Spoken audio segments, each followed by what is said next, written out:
And it says, and he said, therefore a certain nobleman went into a far country to receive for himself a kingdom and to return.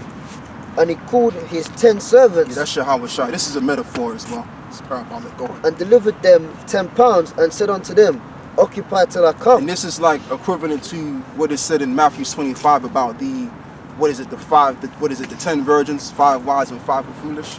Go on.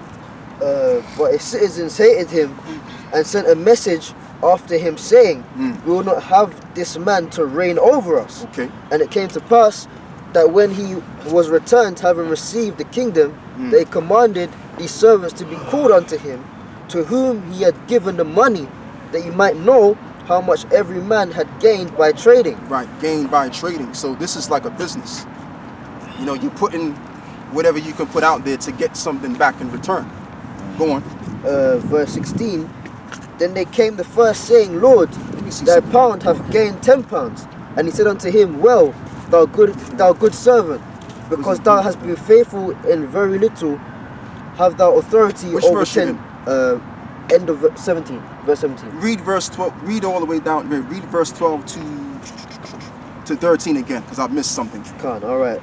Go back up to Luke 19, verse 12, and it says, yeah, it's cool, brother. And he said, therefore, a certain nobleman went into a far country to receive for himself a kingdom and to return. Yeah.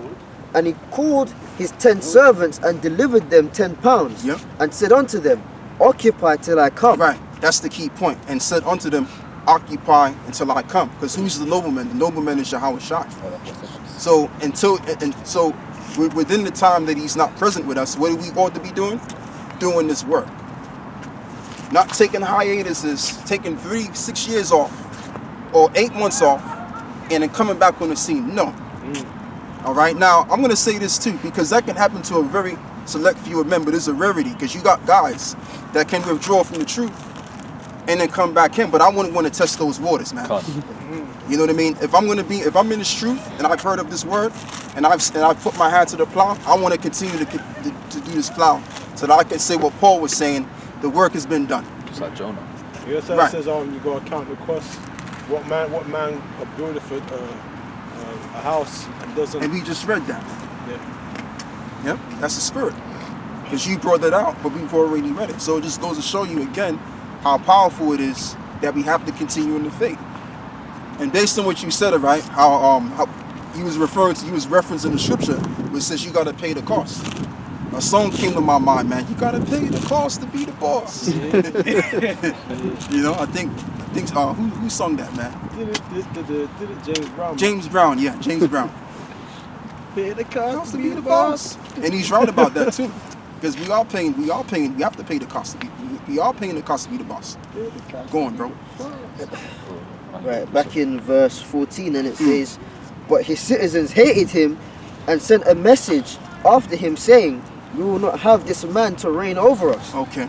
And it came to pass that when he was returned, having received the kingdom, that he commanded these servants to be called unto him, to whom he had given the money, that he might know how much every man had gained by trading. Exactly. So in other words, this is referring to the talents. So whoever it is, the Lord gave you 5 talents, or whatever talents he gave you, you're supposed to use those talents and bring about more talents. Okay? So when you come into this truth, there's certain things that the Lord gives you, or skill, and you got to use that skill to bring in the elect.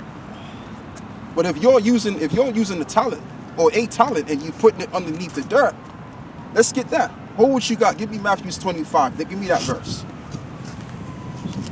Actually, I think it's said in there in Luke 19. It might be later. Yeah. It is. Come on. All right.